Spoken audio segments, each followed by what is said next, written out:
Hello, everyone, and welcome to today's SANS webcast, The Need for Speed, Integrated Threat Response, sponsored by LookingGlass. My name is Carol Auth of the SANS Institute, and I'll be moderating today's webcast. Today's featured speakers are Matt Bromley, SANS Analyst, Instructor, and Incident Responder, and Alan Thompson, CTO of LookingGlass Cyber Solutions. If during the webcast you have any questions for our presenters, please enter them into the questions window located on the GoToWebinar interface at any time. Please note that this webcast is being recorded, and a copy of the slides and recording of this webcast will be available for viewing later today and can be found on the SANS registration page. And with that, I'd like to hand the webcast over to Matt. Awesome. Thanks, Carol. And hello, everyone joining us today. Good morning, afternoon, or evening, depending on where you're joining us from. And to those of you on the East Coast of the U.S., I hope you're staying dry, but still finding a way to check out some of our content today. So nonetheless, hello to everyone who's joining us. I'm super excited today to be joined by Alan Thompson from LookingGlass. I think we've got a really, really interesting presentation to talk about today. And at a high level, I want to kind of set the stage here about some of the things that we're going to be discussing and kind of the approach that Alan and I took when we came to the table with this topic and some of the things we want to discuss. Before I do that, though, Alan, do you want to take a moment, introduce yourself to everyone? Sure. Thanks, Matt. Really excited to be sharing this webinar with you, Matt. Automation and taking a fresh approach at how to respond to threats is very close to our role at LookingGlass, but also in the standards organizations that I help contribute to in Sticks and Taxi and cyber threat intelligence. So automation and how well you can automate in your security infrastructure is very close to my heart. So looking forward to going over that with Matt today. Perfect. And I think Alan hit the nail right on the head, everyone, with kind of what we want to make sure we focus on today, is really moving our organizations to a point where we have the ability to effectively utilize automation. Now, let me go ahead and dispel one myth or one topic that a lot of folks say. And I'm sure Alan hears a lot of this too, and we're definitely going to cover this as we walk through. I hear a lot of folks say, oh, you can't automate everything. Automation, you still need the human element. You can't automate or else, your organization won't be able to effectively secure itself. Alan, I agree with you 100%. We are not here by any means to remove the human. And we're going to talk about ways to effectively automate, we think to effectively automate, but make sure your humans are included. But really, there was a higher level approach that Alan and I took towards this, which I think is going to be a good introduction to kind of getting started with it. And the one approach that we took when we came to the table with this topic was our very first topic of today's agenda, which is keeping pace with the attackers. We're then going to get into the need for automation integration. And lastly, we're going to wrap up today's webcast talking about active threat response and things that your organization can start doing, things that you can start implementing in order to actively respond to threats as they come down the wire. Now, let me clarify one point here, and you're going to hear me say this again and again, and I'm front-ending it because it's so important here. We are not in this webcast asking you to have a system in place to respond to an attacker that's already inside, already wreaking havoc, already doing damage. Your goal there is to focus on minimizing losses and responding in whatever way you can. One of the things that you're going to hear Alan and I talk about and focus on today is instead moving my organization to the point where when an exploit is released, when a vulnerability is released, when something occurs external to my organization, starting to automatically and immediately align your organization to defend against that. And we're going to pick on a couple really, really straightforward examples. You're going to hear us mention a couple as well. But that's one theme that I want us to keep consistent. And for those of you watching either live or watching the recording, one thing I want you to keep consistent as we go through this is think about whether or not your organization can start to align itself against CVEs that automatically come out, against exploits and tools that are released. And as they start to find their way integrated into the attack community, and I don't mean MITRE's ATT&CK, I mean our hackers out there, our nation states, our hacktivists, our financially motivated threat actors, our bad guys, if you will. as they start to increase their tool sets, is your organization doing the exact same thing? And we're going to hit that as a central theme as we go through this. So keep that in mind as we walk through it. But let's jump in and start to talk about some of the difficulties that we're facing today.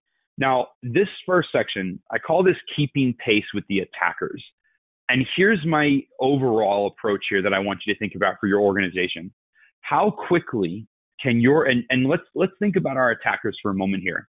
Someone releases an exploit, not an exploit, but a vulnerability. Someone describes a vulnerability for, let's say, Adobe Acrobat, or maybe Microsoft SMB, maybe a network protocol, maybe something that is used all over the world. Think Petya, not Petya, Eternal Blue, so on and so forth. We'll talk about those in just a moment here. But think about when those are released, how quickly the bad guy community can start to weaponize those and how quickly they can start to scam.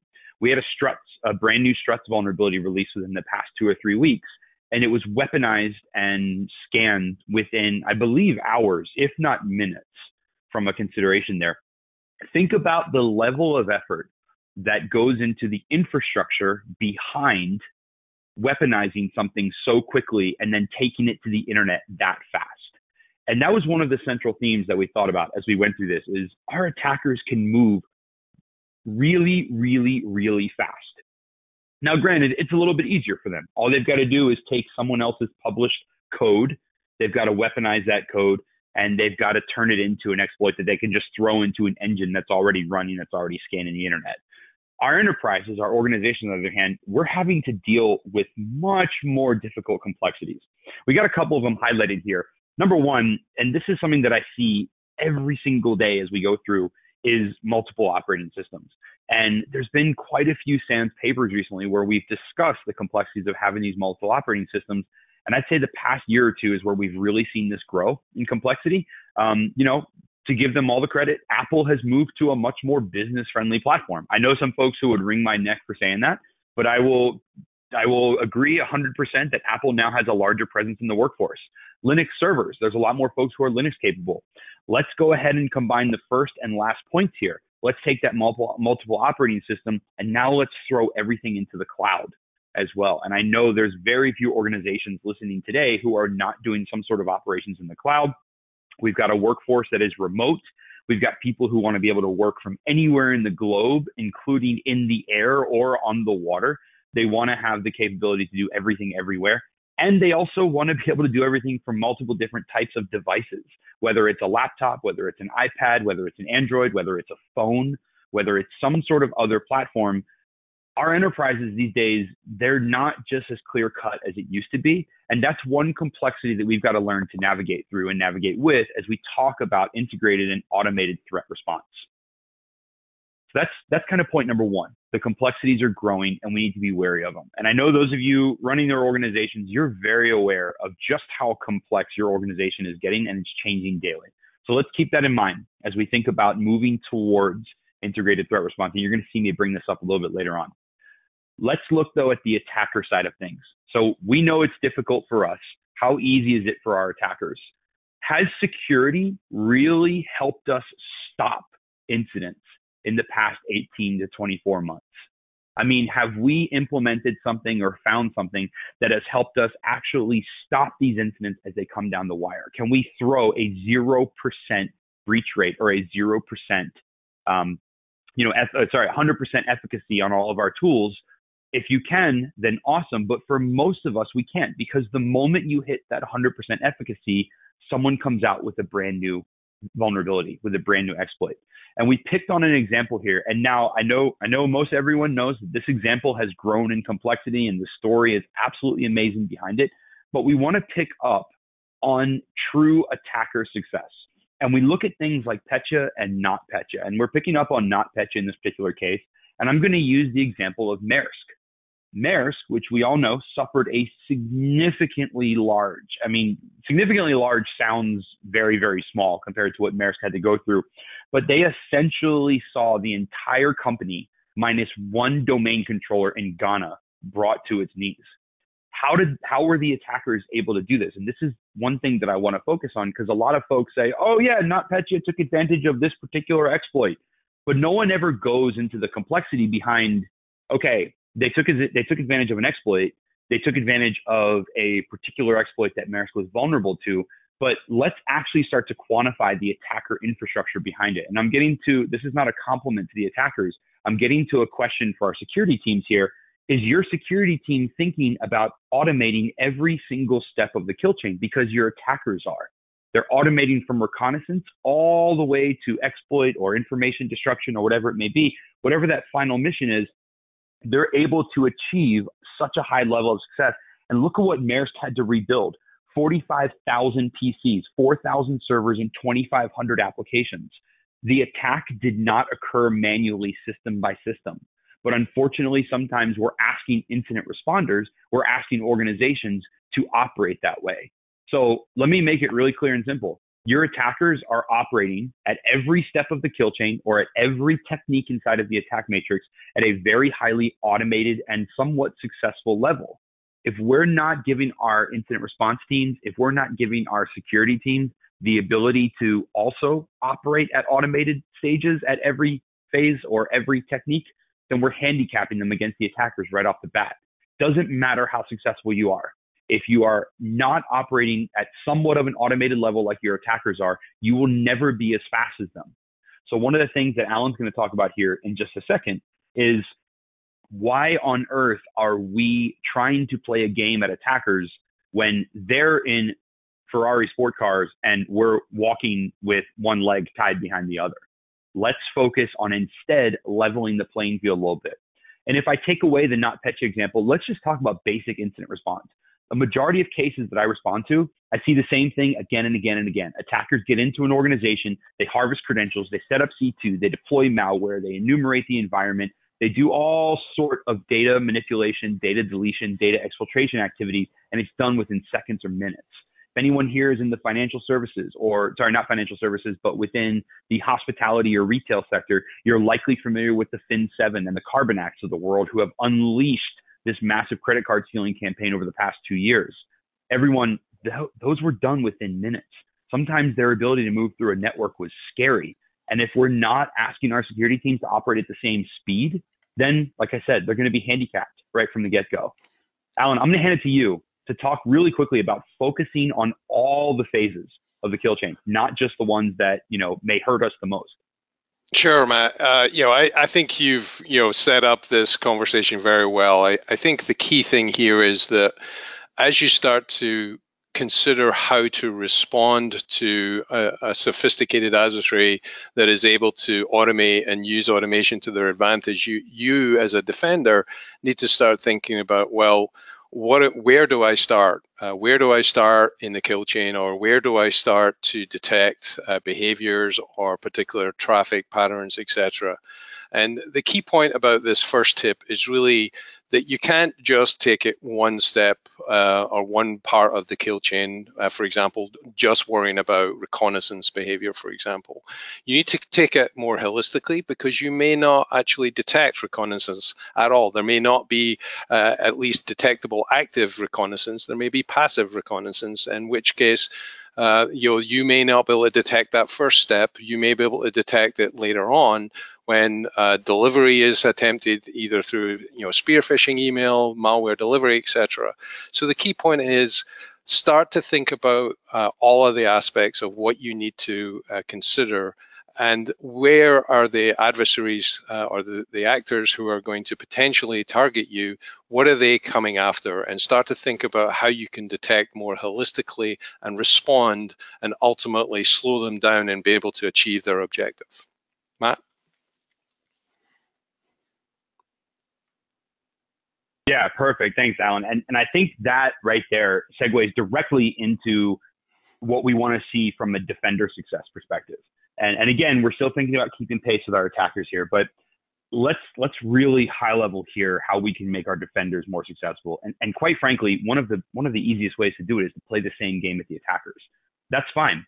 You know what? You can automate your attack infrastructure as much as you possibly want, because I can also start to automate my defenses. And this is what we're going to look at in subsequent slides here.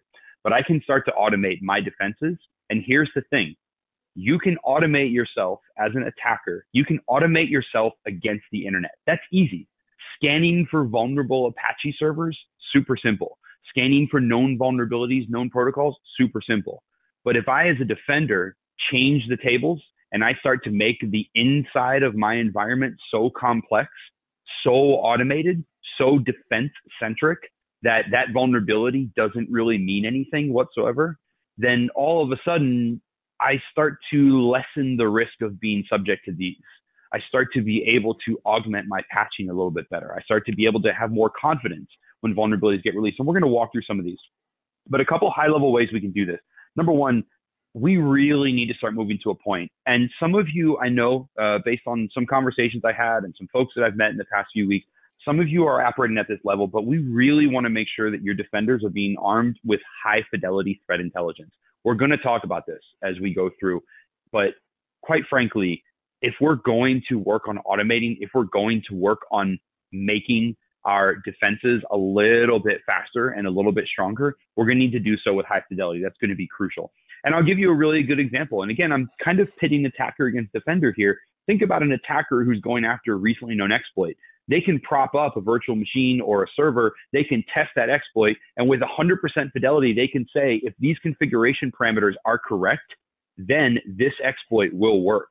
I want the same methodology or the same mentality for our threat intel as well. If these parameters are the same inside of my environment, this threat intelligence feed or this particular indicator or whatever it may be, and I'm using indicator very lightly here because I'd rather focus more on TTPs, but this particular thing will work. And that allows me to automate my mechanisms, automate my defense mechanisms to prevent that attacker success as well. Yeah, Alan, about the TTPs.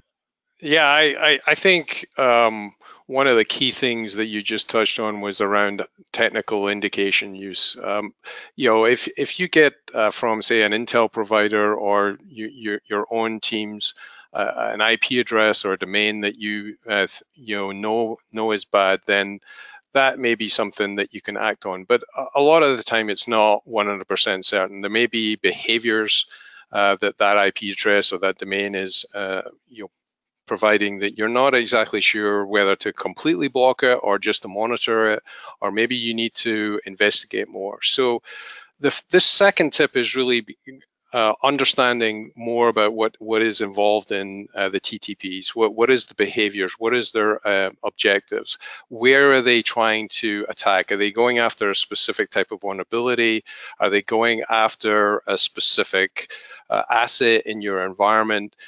The more context that you have, the better you are able to not just necessarily block it, but respond and slow them down. And one of the key things that understanding TTPs is not necessarily just a human activity. It's back to this part about automation. If you are to automate TTP information, what is the structure of that information so that you can then ingest it into your infrastructure and your security response in a way that a human being doesn't have to spend a lot of time understanding that information and then translating it into different formats or different systems. So you really need to look at not just what is the context of TTP provide you, but how you can then operationalize it in your environment. And ultimately, what you're looking for is how you can leverage the information for both the current defensive response, but also potentially in the future, how you can leverage that in a more focused program. Yeah, and Alan, I think you bring up a really, really good point here, which is one thing I'm going to charge or maybe task or request. Maybe that's the softer term. I'm going to request that everyone here, everyone watching this going forward, Alan brought up a very, very good point about making sure that when you receive information about, we'll say threat intel is kind of an overall parent, but let's think about receiving TTPs. And at the very beginning, Alan, you did bring up things like Stix and Taxi and some of those other mechanisms. But I'm gonna make a request to everyone watching here right now. When you go out and you look for ways to implement defenses or threat intel or something inside of your organization, I'm going to challenge you to look that particular vendor in the eye. And Alan, I'm going to put you on the line here and say that anyone can ask you this question too. I want you to ask that vendor in the eye and say, I need to be able to receive this data in XYZ format for my team to be able to ingest and act upon it. And if the vendor comes back to you and says, sorry, we don't have the ability to actually integrate, you need to put some sort of stopgap in the middle or some sort of conversion, or do you have any, my favorite response is, do you have any JavaScript coders on your team who can help you with this? That's not the right approach, because now your team is having to, unfortunately, change your processes in order to integrate some sort of threat intel. And that's not where you want to be. You want to be at a point where your data is being received in a manner that you can, as Alan said, act upon it quickly. And that is going to be crucial to making sure that you have the ability to actually automate. Because if you're not receiving data in a way that you can work with, guess what? You're going to be stuck with converting data. And eventually you're going to see what I call kind of like threat intel feed death. I see a lot of organizations, unfortunately, sign up. They get threat intel feeds of some sort, and some feeds can be super high fidelity. They can be really, really useful information. But unfortunately, all of the updates are being delivered via PDFs with screenshot hashes. And I'm using a really cursory example here to try to illustrate, what is my team supposed to do with that information? I need to now have someone be the official SHA-256 scribe. And they have to go and translate all of these because the data is not being received in a manner that is beneficial to my team. So that's one of my first requests for everyone watching here is, I want you to make sure that in the future, when you're getting data brought into your organization, make sure it's in a way that you are able to ingest and act upon it. And that really, I think, leads us to our high level topic here, which is the need for automation and integration. And to reiterate the point that we've already discussed at length here, my attackers are utilizing robust automated infrastructures. Why aren't our defenders doing the same thing? Now, here's a funny thing. I've met some folks who may argue with the adjective robust there and may say, I'm not really sure if attackers' infrastructures are robust. And I'll counter that and I'll say, you need to defend an organization of 10,000, 20,000, 30,000, maybe 500,000 systems. Their infrastructure needs to be able to operate at the millions or tens of millions of levels. Now, the task is simpler. I'm not saying that their infrastructure, that we're talking apples and apples here. The task is simpler, scanning the world of IPs for vulnerabilities. But what I'm going to say is, the moment they scan and hit those vulnerabilities, and I've seen this occur in real time, they can move from scan to breach within a matter of seconds. And the robust part that I focus on here is the ability to make that pivot as quickly as they can. So scanning is easy, but going from scan or going from fish click to breach and enumeration, that's the robust part. And our question here is really basic. Why aren't our defenders doing the exact same thing? So Alan, let's talk really quickly about how we can build out some of these programs to augment this. Sure. I think one of the key things that we need to, as defenders, need to start thinking about how we respond in a more systematic manner. And this slide, this tip, talks about how we start to do that. It's not just we're writing some scripts to download some intel that then push it into a SIM or push it into a firewall. It's a huge undertaking in terms of, like, how do I take this intelligence? What are the products or the systems that need to be ingesting that? How often do they need to be running? How do I monitor those systems? Which teams are involved in monitoring those systems to make sure that I'm getting reliable intelligence or reliable telemetry that I can then correlate with my intelligence? So it's a holistic approach, and it's not a single person or even necessarily a single team. So the more systematic you take this approach to automation and look at how you start from the requirements all the way through to roles and teams involved, how the processes work, actually writing down the process of how all of this automation will occur, what systems you need to buy, how will you scale and purchase those systems and grow them over time, because you don't necessarily just have a one-time deal. And then a really important part is, how do I measure the success of this automation? If I go spend all this time and effort as a defender, I have to justify it, but I also have to see the value in that investment. And so measurement and reporting on all of this automation is really a key part of making sure that you're continuing to find value in the efforts, and ultimately it allows you to tune and move it forward. Just as an example, if I've moved to the next slide, sorry. you need to consider where am I going to apply threat intelligence to a security ecosystem. So am I only going to use it in my SIM? Am I going to use it in a firewall or a perimeter device? Just understanding requirements and understanding what systems need to exist is one of the key things that you need to start with, and what products would need to exist to pull this down continuously. This diagram was actually crafted as part of our sticks and taxi interoperability efforts to define all of the key systems that would be exchanging threat intelligence.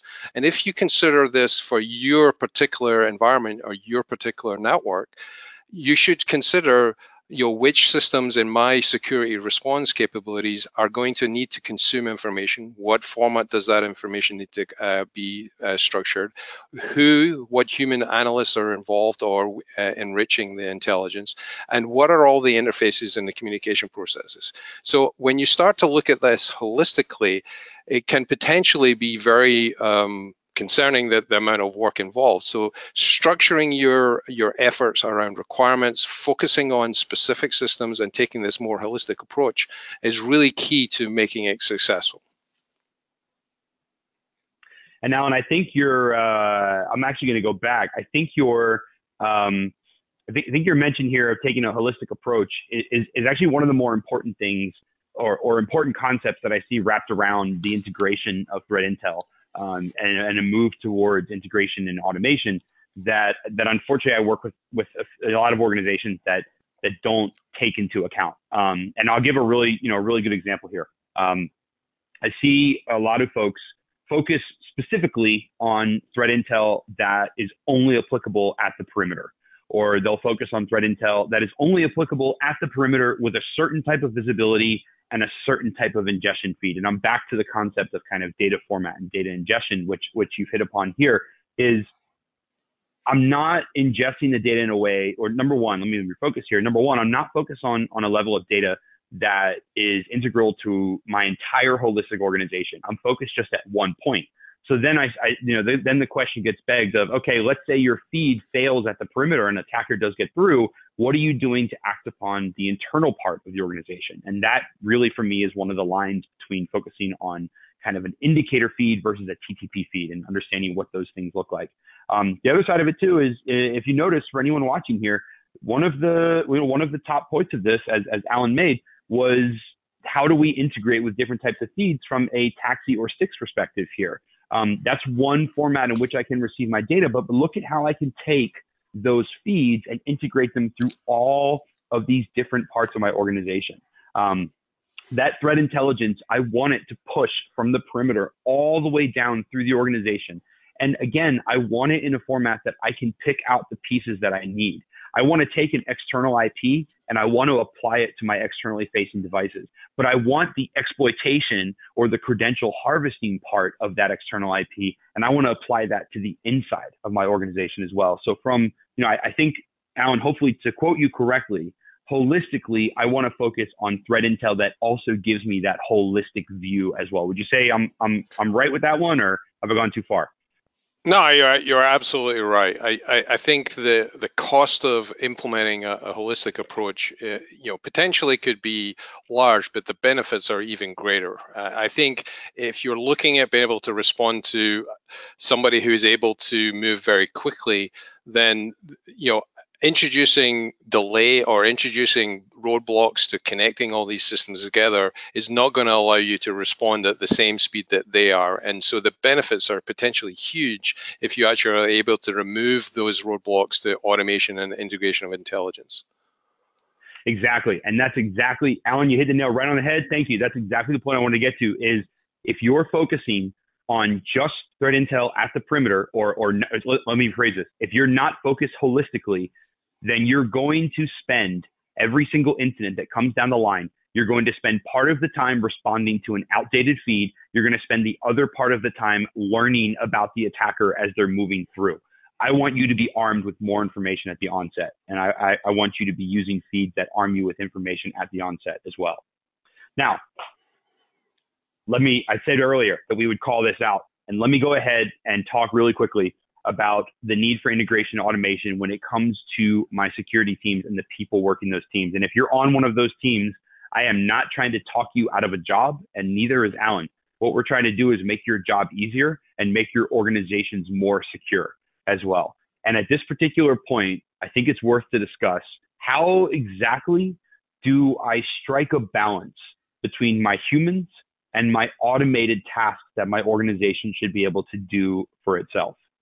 And there's a couple questions here that we want you to ask either yourself or ask your teams when it comes to striking the balance between humans and automated tasks.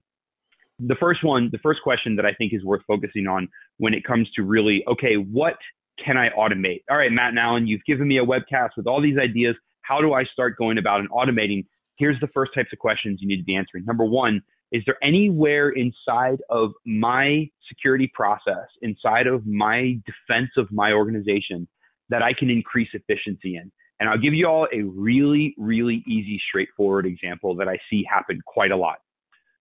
I see a lot of folks utilizing these days things like various EDR tools. And this is not a slight to EDR tools. This is a benefit to EDR tools. But they'll see folks utilizing EDR tools, and their typical response, if an alert gets popped up, and here, let's walk through a quick 10-second workflow. An analyst receives an email that a certain thing has been detected. The analyst clicks a link, they log into that dashboard, they go and search for that machine, they dig into that machine, and then they go through and dig through those results. Come to find, this EDR solution also has an API.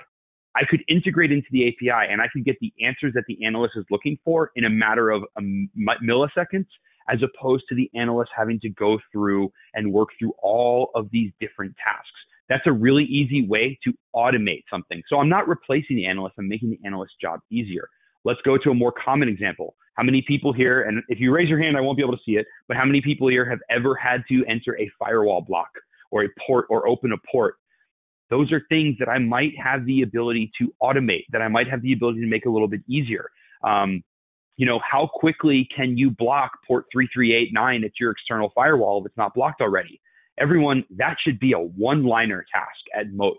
How can I find efficiency there? Number two, the second question asked, is your team drowning in data? Are you missing incidents? Are you not detecting breaches because you've got too much data to dig through? If you do, then you need some sort of automation or integration, because you need a way to cut that down and call out the data that is important and necessary, worth looking at. And we're not focused on necessarily data reduction. What I'm doing is I'm taking the things that my team does not need to spend too much time on and automating those processes. I want my team investigating a potential credential harvesting event, not investigating every single easy to deal with script violation that comes down the line. And then last but not least, this is the more important question here as well, and maybe one that we should ask again at the end, is your team ready for automation? Is your team at a point where you're finding inefficiencies on a daily basis because we're having to go through tasks that could be automated? If so, let's move towards automating those. The flip side of it, maybe you've got a team that is absolutely drowning in data left, right, and center. They can't keep up with attackers. They do not have the ability to even perform the simplest of tasks. I would say automation and integration can help your team get more efficient to the starting point, but they're going to need to up their skill a little bit before we get to the point of automating that incident response. Learn how to fish, and then we can, teach a man to fish, so on and so forth. You all know how that parable goes. But instead, make sure your team is ready actually to have automation implemented. And then I can start to act off of that threat intelligence that gets brought in. Because remember, we're talking about utilizing high fidelity threat intelligence here to make my teams a little more automated and a little bit more efficient. Alan, how can I take that CTI data coming in and make it even more actionable, make it even better? Well, I think one of the key things is actually looking at time and how you ingest data. And time is super important when you're starting to look at multiple sources, understanding how to correlate information across different sources. Knowledge of, for example, when a domain resolved to a particular IP, being able to correlate that IP to other behaviors, other infrastructure that may be sitting on top of it. Ultimately, just starting to have a common concept of time and timeliness. Some intel may be provided on a weekly or even a monthly basis that's higher level intelligence reports. That is potentially more informative for a longer term view on potential campaign information. But if you're looking to automate on a minute by minute or hourly basis, you need to start looking at, well, is the information I'm receiving identifying where it came from potentially, when it was observed, how long was it active? Can I then correlate that with other activities in the same timeline so that I can then understand the full context of the threats that I'm facing?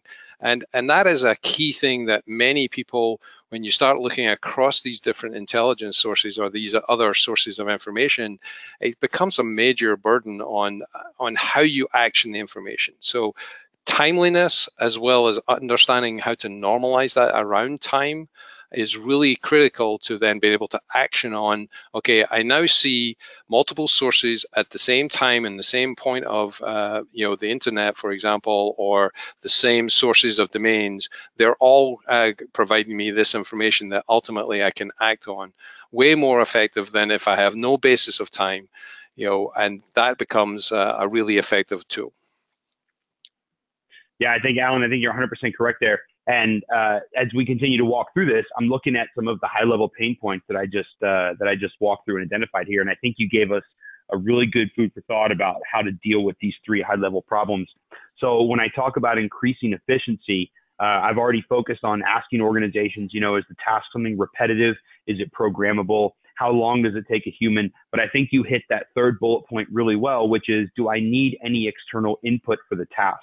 And that's where I tend to get into, or I tend to have a little bit of a leg up on folks who say that automation integration will never work and won't get me anywhere.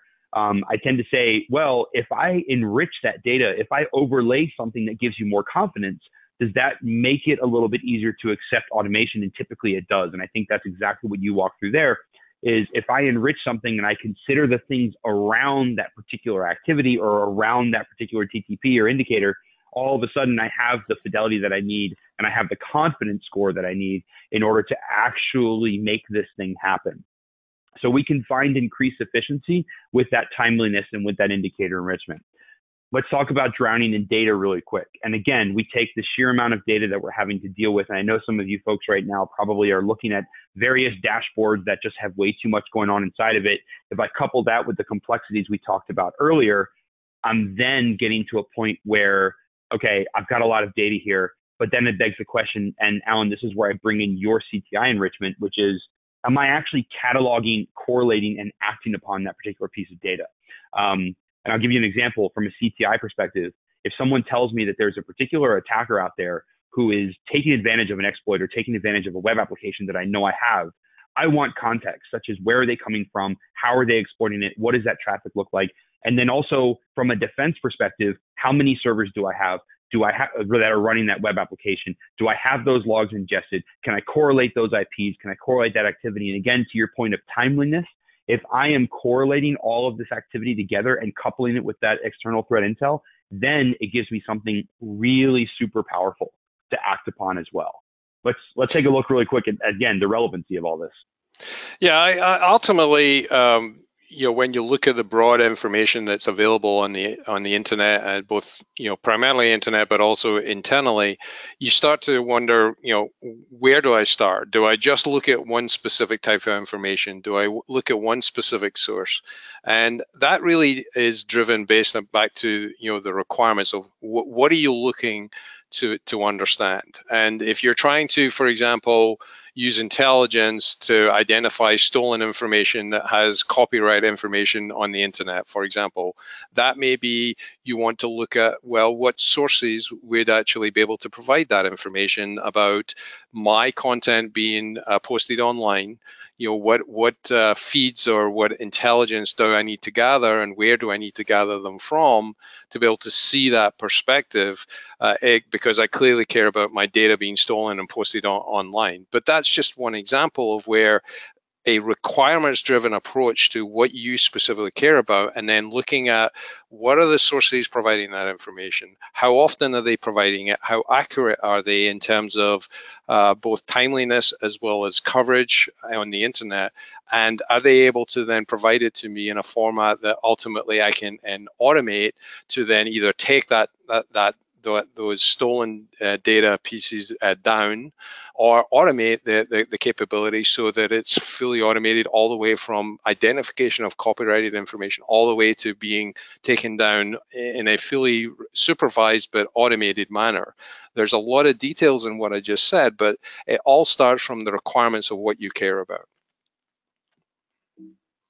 Yep, I agree 100% with that as well. And I think at this point now, here's what we've walked through and what we've discussed. And before we get into our very next section here, Alan, I think there's a little bit of intelligence categorization, but I think this speaks very importantly to what you're talking about: correct classification, correct correlation, and also the timeliness of all these as well. And really quickly, if I start to classify these correctly, how does this help me actually act with respect to my business requirements? Yeah, ultimately, the types of botnets or the types of malicious activity out there tells you more about how that particular malware is used, and potentially you can then say, well, this malware is not going to affect my systems or my business because it's focused on a different type of product or a different type of operating system, or it's focused on payment systems and I don't actually own any payment systems. So categorizing broadly how threats are, the information about threats out there will help you focus into, okay, these are the specific threats that are relevant to my business. Yeah, and Alan, I think you hit the big point here that is going to be my second request of everyone who's watching this, and everyone who's reading through here. Here's my second request to you before we get into our last and final section, which is going to be talking about active threat response. I first want to put your organization in one of two categories. When a particular vulnerability or when gets released, or when an exploit is announced, or someone is scanning the web looking for XYZ, I want to know, how confident are you as either the head of security, as a security analyst, or as the head of IT or whatever it may be, how confident are you that that particular threat will not impact your organization? And I think that really speaks to what we're talking about here with classification and categorization of these threats is, and again, let's think about kind of the way it used to be in the past. If I subscribe to a threat intel feed that throws a bunch of hashes down the line, well, I've got to act upon those hashes because I don't know what those hashes mean to me. And sometimes things get lost in the mix, and sometimes, known goods get incorporated as known bads, and threat intel feeds are not reliable. We've already discussed fidelity at length, but there's no classification or categorization whatsoever. And if someone says, hey, here's a piece of malware that attackers are using to dump credentials, well, I need to be super concerned about that because I don't want to have my credentials dumped. But if I add on the context of, oh yeah, there's a campaign out there that is targeting vulnerable Tomcat servers, and once they get in, they're moving laterally to Windows or Linux boxes, and then they're using this malware to do these things. Hold on, that changes the nature of that particular threat because I don't have Tomcat facing the world. So all of a sudden, when we put context around things, it allows us to be a little bit more confident in our defensibility. Now, there's a quick caveat here, everyone. I'm not saying malware can't be used interchangeably. I'm not saying you can't see a tool over here and then watch it be used over there. But I'm saying when we understand threat campaigns, when we put context around our indicators and we add that level of fidelity, it gives you the ability to respond with much more confidence from your organization because there's multiple steps and multiple phases to an attack. Now, let's talk about actually integrating this into active threat response. And we're going to take the next probably like 8 to 10 minutes and talk really quickly about 3 very high level steps we can take, or 3 maybe types of active threat response that we can take. And we do describe these in detail in the paper as well, but I want to talk at a high level about these 3 and how they can be used inside of your organization as well. And the first one we're going to focus on is kind of perimeter response, if you will. And I'm going to come back to Alan, to your slide in just a moment here, my apologies. But from the perimeter response perspective, I want you to start to think about how I can take CPI and how I can integrate that into my perimeter defenses. And some of these are really, really straightforward. there's an attacker coming from this IP range that is scanning for known Apache Struts vulnerabilities. And I keep picking on Apache Struts because it was in the news recently. It's in my head recently as well. But okay, perfect. From a perimeter perspective, then I'm going to start to watch out for those IPs. Is an IP a strong fidelity indicator? Not really, because my attacker can change it really quickly. Okay, let's go to the next level of my threat intel. My threat intel says, here's the different types of strings that they're throwing against my web servers. Or here are the user agents that are being used most commonly. These are things that can be changed, everyone. But when I couple all of these together and I take 4, 5, 6, 10, 20 different data classification points, all of a sudden my attacker has less ability to be nimble and I've got more ability to be defensive. So from that perimeter response level, I can start to drop in detection mechanisms automatically that will help defend against these attacks as they come down the wire. Alan, I don't know if you want to talk to us really quick about leveraging the community for that perimeter type defense. Yeah, I mean, I think one example you touched on there was the information that you can leverage, like user agent or IP domain regex.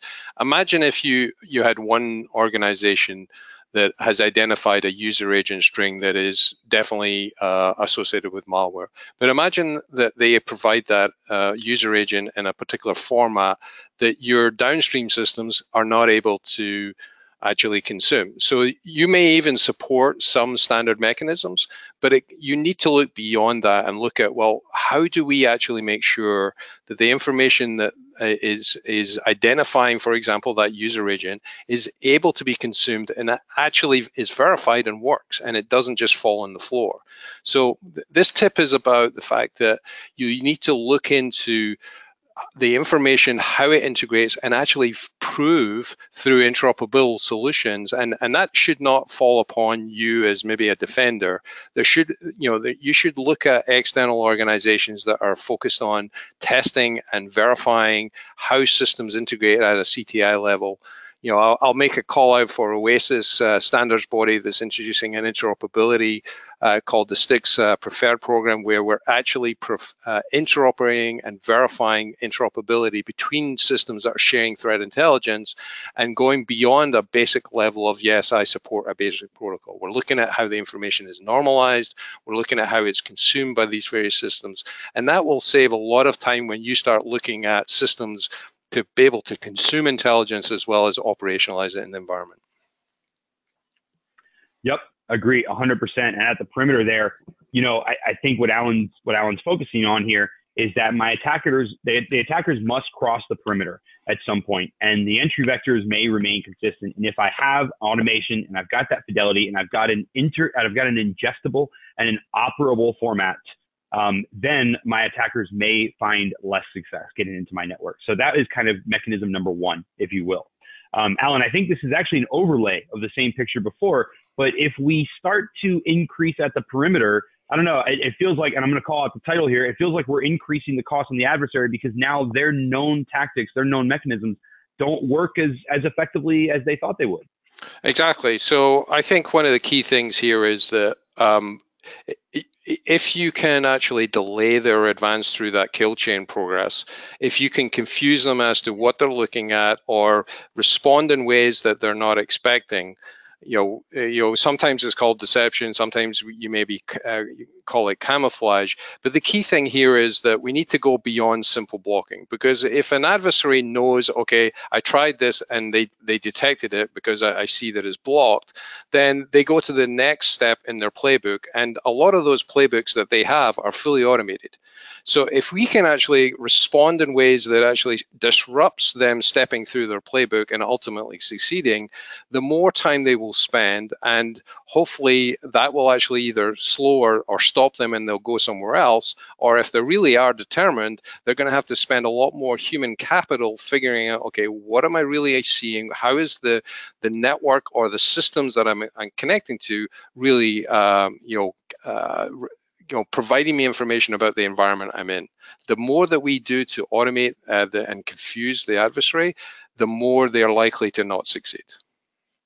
And everyone, did you notice the shift in what Alan started talking about there? When Alan was talking about forcing the attackers to change their hand, forcing the attackers to change their tactics, or maybe to go to step 2 or step 3, or maybe even plan B or plan C inside of their playbooks, guess what we just did?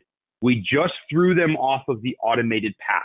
We just, from a defense perspective, took away their ability to scale their attack, and now they've got to get more targeted. And here's what I love. Now, there are some folks out there. A determined attacker only needs time and they will get in. You're correct, 100% about that. But you know what? A determined defender gets the exact same advantages. That knife cuts both ways. And if I've got an attacker who is used to doing things a very certain and particular way, and this is kind of our second active defense category here is network deception, is if I can throw an unexpected result to my attacker, if I can change the data that they're looking at, and if I can, as Alan brought up, if I can cloak, if I can camouflage, if I can somehow change what the attacker is looking at, it's going to make them pause, or it's going to make their tools break, or it's going to make their processes break. And if I can start to throw wrenches in their engine, I've A, bought myself some more time, and B, maybe I've even bought my defense team the ability to detect and respond to this, and C, maybe I've taken my name off the target list. So at a perimeter level, I want to adjust my defenses accordingly.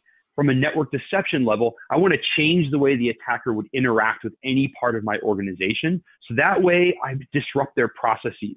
Now, again, we're talking about when I understand from a threat intel level how they do what they do, I want to pivot against all those different steps. And as Alan said, force them to go to the next step in their playbook.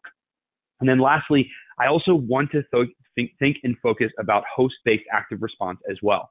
Now, when we say host-based active response, everyone, I'm not talking about highly tweaked EDR or highly tuned tools that prevent your users from doing anything whatsoever. I'm talking about remembering that the network is the journey for the attackers, but the hosts are the ultimate goal. And I want to start seeing hosts align themselves towards defending against particular attacks as they come down. And I don't mean automatically updating AV signatures either. And I'm not sliding AV. I'm just saying we need to take it a step further. And let me give you a really good example here. A really good example of thinking about host from an active response is to think about my host proactively focused on blocking attacker activities once access is gained. Remember, I'm focused on kind of the end of the kill chain here, all the way down into various techniques of the attack matrix. I'm focused on my host being adaptable when my attackers start to get in. And if I'm thinking about things from like a honeypot perspective, and we do mention honeypots in our paper, in our discussion here as well. But when I think about like a honeypot thing, I want to have a host that's a little bit adaptive because I want to understand what my attackers are looking for. Are they looking for documents? Are they looking for PII? Are they looking for IP? Are they looking for health data? What types of data are they starting to look for? Or let's focus on, again, that holistic CTI approach. Let's focus on me receiving indicators coming down the line. And let's do an end-to-end discussion here, everyone. And then we're going to open it up for Q&A really quickly. Let's do an end-to-end discussion here, which is I get a CTI feed, a high context, high fidelity CTI feed that an attack group is exploiting web shells, and they're ultimately looking for health data. They're ultimately looking for that PHI data that I know I don't want my organization to lose because I don't want to have to deal with breach response, and I definitely don't want to have an attacker crawling through my network. That's probably the more primary concern. I want my host to automatically start adjusting themselves and say, okay, if my attacker is using SMB vulnerabilities to move throughout the environment, we're going to align ourselves and we're going to close off those ports. If my attacker is using a particular type of scanning tool, we're going to prevent those scanning tools from working. I want my firewalls to jump into place at a host-based perspective and start to close off unnecessary ports as they don't need to. I want to automatically, and here's our final wrap up here of automation and integration. I want to automatically use my internal defenses here to align themselves to protect the organization and protect against those different types of attackers. So in summary, everyone, I want to integrate these high fidelity threat intel sources. I want to make sure that my humans are focusing on the complex tasks, not wasting time dealing with the small trivial things that could easily be automated. And then last but not least, I want my hosts, I want my network devices, I want my organization as a whole holistically to start to align itself to threats that are coming down the line so that I can detect them earlier, even perhaps prevent them from walking through the door if I know what it is I'm looking for. So Alan, before we jump to our Q&A, any last thoughts on our topics today, and then we'll get to some of the questions we've got from the audience. Final thought is really when it takes a holistic approach to automation, I think you'll achieve a much more successful outcome, and use as much as you can standards-based, interoperable ways to integrate all these systems and capabilities. You'll achieve a much more effective automation than before.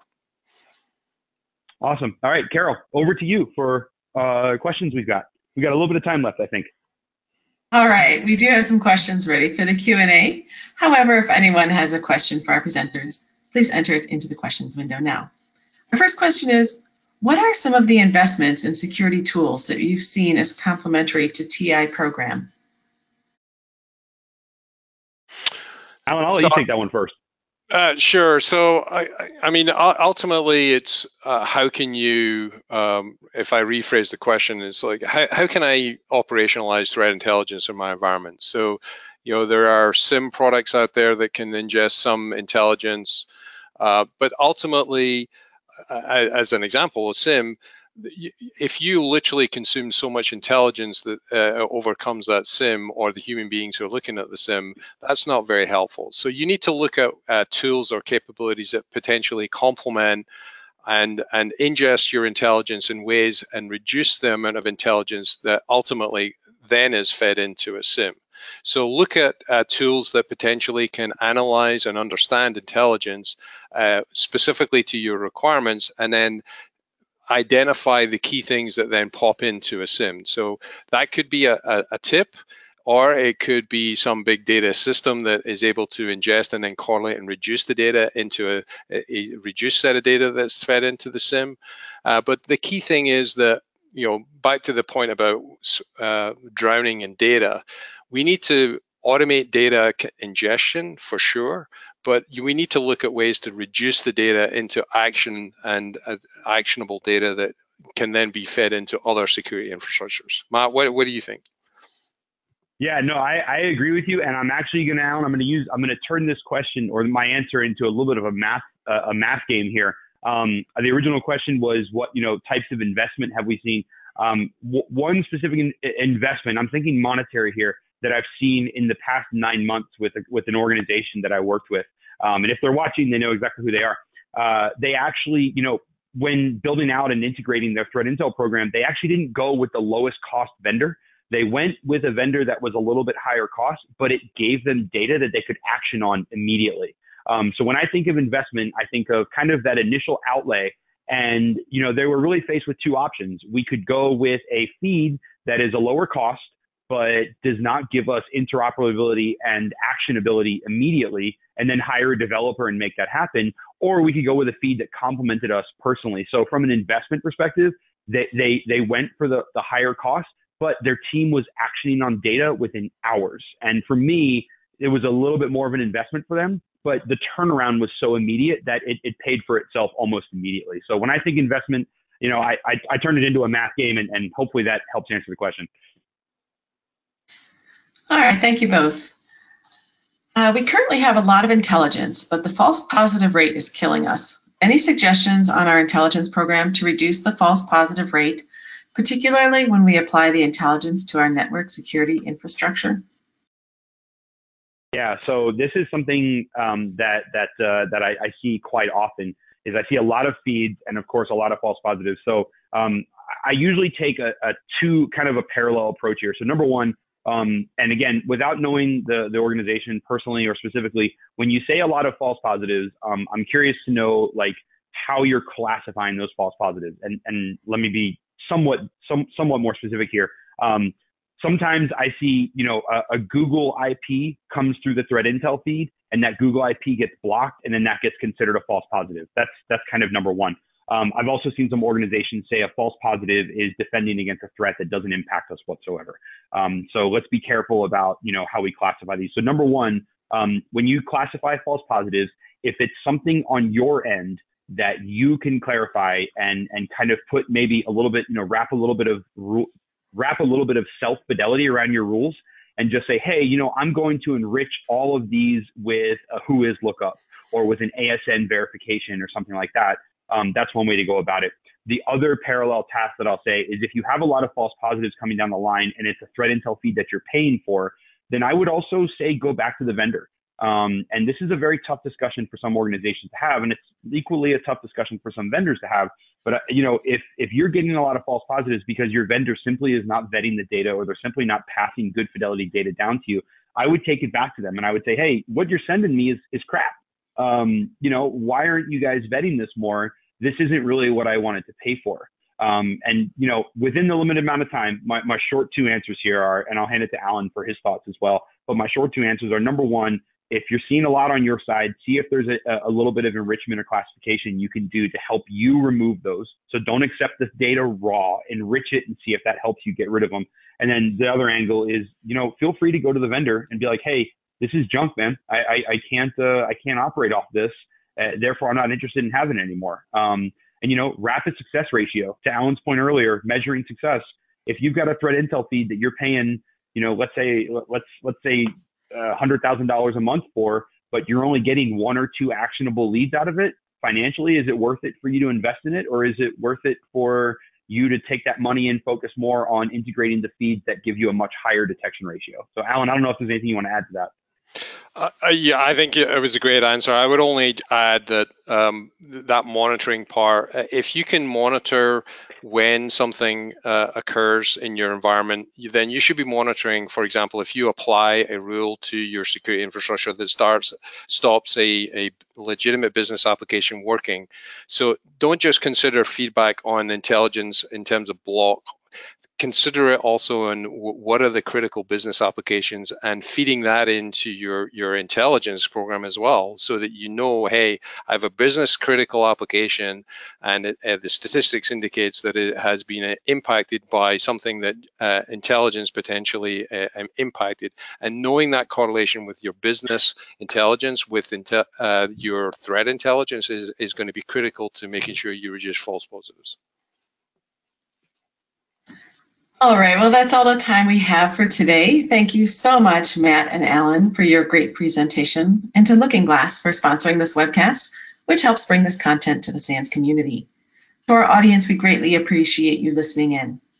For a schedule of all upcoming and archived SANS webcasts, including this one, please visit sans.org/webcasts.